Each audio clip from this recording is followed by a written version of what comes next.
Hi there, it's Kevin with RogueDeckBuilder.com here with April 5th's video log. Today I'm going to address a few of the concerns, complaints, questions I received over the past week and talk about some of the projects that I'm working on right now.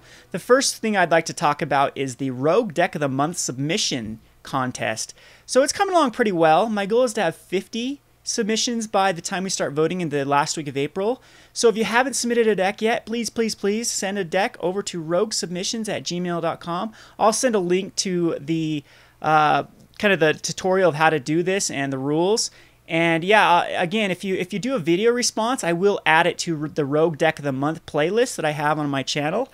And yeah, but if you don't worry if you don't do a video. It doesn't increase your odds of winning if you don't create a video. The only thing that I do require is that you do write a description about your deck and then link it to one of the sites that allows you to create decks, like tappedout.net or TCG Player or the plethora of other websites that allow you to create decks. And then send me the link and the description to roguesubmissions@gmail.com. Again, we have about 10 submissions. I'd want to get that up to 50, so if you haven't, I hope you guys are just being shy and working on your, or not being shy, you're just trying to perfect your rogue deck before you send it to me. But I really do want to see at least 50. It'd be great if we had even more than that. I am increasing the prize. The first place is still the first place, but I will try to figure out some good second, third, or honorable mention type prizes for those that do participate. So again, if you're interested in doing a Rogue Deck of the Month, please remember you have to submit that to roguesubmissions@gmail.com. It helps me keep organized and it helps me know exactly who has entered and where their links are and whatnot. So yes, please send that to roguesubmissions@gmail.com. Anyway, again, the prize is pretty sweet. The first place prize is Soren versus T-Balt. And definitely in the future, if we get a sponsor to, the prize support will definitely increase. So I am promoting this this contest. This came out of my own pocket right now, but in the future, I'm hoping that we'll have some really sweet prizes. So anyway, moving on. A couple other things that I want to talk about. We've had kind of a bit of a fiasco, I'd like to call it, in the Magic the Gathering community lately. Had a YouTuber that I was subscribed to personally. He was a friend of mine, and we talked about doing some projects in the future, and he was basically run out by a larger YouTuber. I'm not going to name names here. It just was just disturbing to see how it all played out, because I really liked this guy.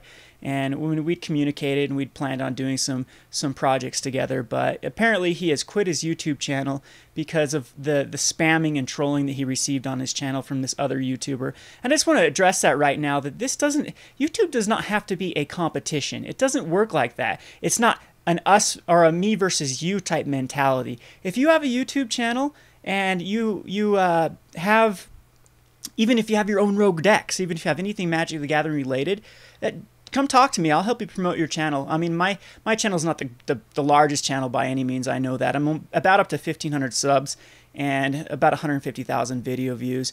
And I mean, that is very low. I understand that. We have been going for about 5 months here on Rogue Deck Builder. And it's been coming along great, though. I'm overwhelmed with the amount of participation and the fans that I've been able to meet and interact with. It's been a great experience. So if you want to become a YouTuber, though, do not be intimidated. I hope you don't get intimidated by these other YouTubers that act like this is some big sort of competition, or I need to run you out, or if anyone's viewing your videos, they're not viewing my videos type thing. That's not how it works. People view multiple videos, they subscribe to multiple channels, and it's a great opportunity to collaborate with one another, to help promote each other's channel. And that's exactly what me and this other guy were planning on doing before he decided to quit YouTube. And I really hope he comes back. He had some very good content. And I'll go ahead and say his name here. It's Newlawstudent. And we both would chat back and forth about the market. We were both speculators. I mean, he did a lot of videos on sharking and on his calls for speculating. And I never felt like he was competing with my rogue market. I just felt like we were both passionate about the same thing, and yeah, we were going to do some projects together and work on it. So it's very sad that he got run off by a bunch of trolls and bullies. Anyway, moving on from that, though, once again, if you have your own YouTube channel, you have your own videos, your own website, I'd love to promote it with you. This is about growing an MTG community, and my niche is rogue decks. That's what I'm known for. That's what I'm passionate about. I also like the market and speculating part too. Like, the rogue market is some of my favorite videos. It just takes forever to edit. I'm sorry I haven't produced one yet for April. I've had a ton of projects with gatheringmagic.com and a few other projects that I'm working on, especially the rogue market and trying to get the website built. Yeah, be patient with me. I'm horrible at web design, I know. And, whatnot. But I do want to get a rogue market video out as soon as possible for all those of you that do like the speculation aspect of Magic the Gathering. Anyway, so yeah, what are we talking about here? So moving on, the last thing I want to address is the Star City Bug Immortal Servitude list. I woke up this morning and I checked my email and checked my Facebook page, and I had a number of messages from people saying, look, Star City just stole your deck. And I went and checked it out, and sure enough, it looks pretty suspicious. The numbers of the deck are very similar. Similar is an understatement. I mean, to the point where they're using almost the exact same list that I was using before my updated version of Bug Immortal Servitude. But I just want to say I'm tickled. A lot of people are upset that they didn't give me a shout out, that they, didn't reference me at all. I'm just glad that deck is actually seeing mainstream play now. It took me a long time to brew that and to kind of perfect it.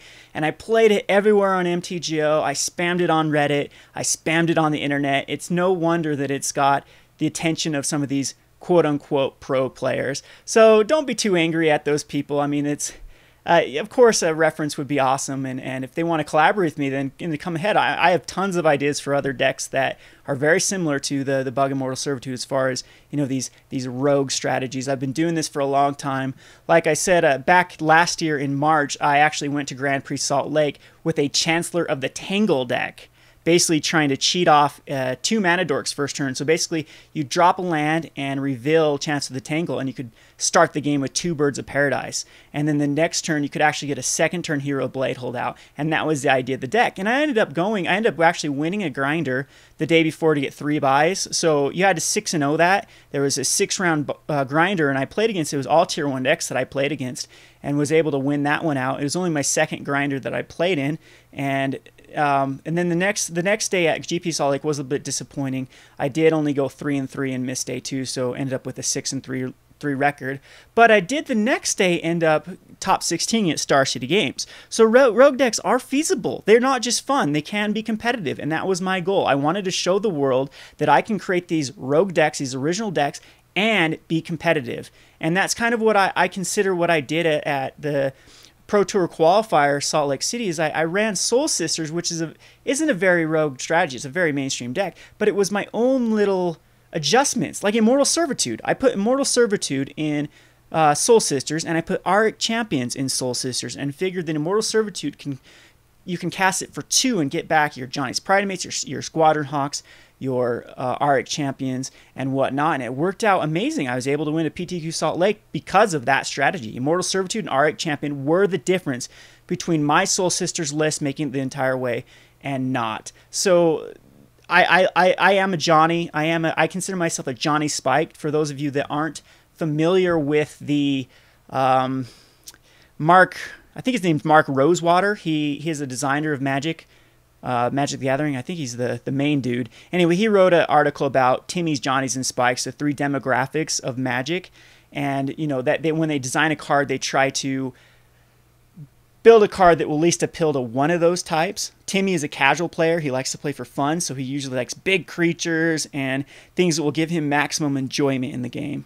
Johnny is a creative player. He plays Magic to express himself. He likes different deck ideas and combinations and whatnot. So his main goal in Magic is to express his creativity. And Spike is your competitive player. His main desire is to win and compete. And so they try to create cards for that type of person as well. I consider myself a Johnny Spike. I like original, wacky ideas that can compete. So kind of a unique. There's plenty of me out there, and that's why I started this channel, is to try to find more Johnny Spikes out there.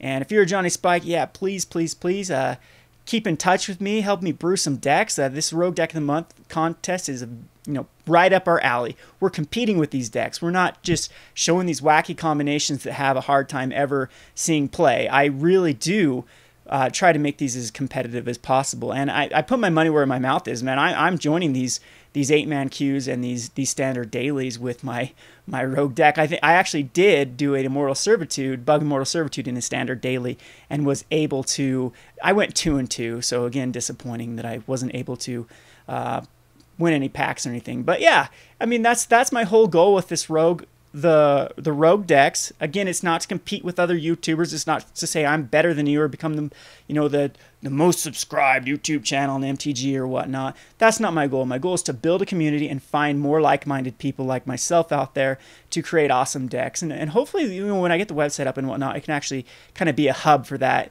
creativity and inspiration for making new decks. So I'm going to try to brew up something cool for Pro Tour Dragon's Maze. Block is kind of a weird format.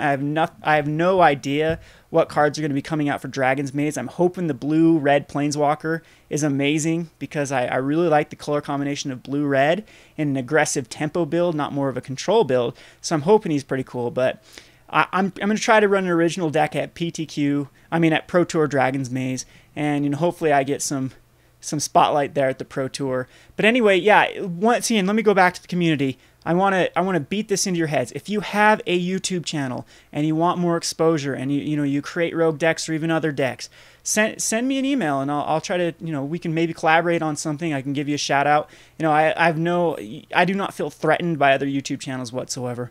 And yeah, come join us on Facebook again. We're almost up to 200 likes on Facebook, which is very few, I know, but it's starting to turn into a great community.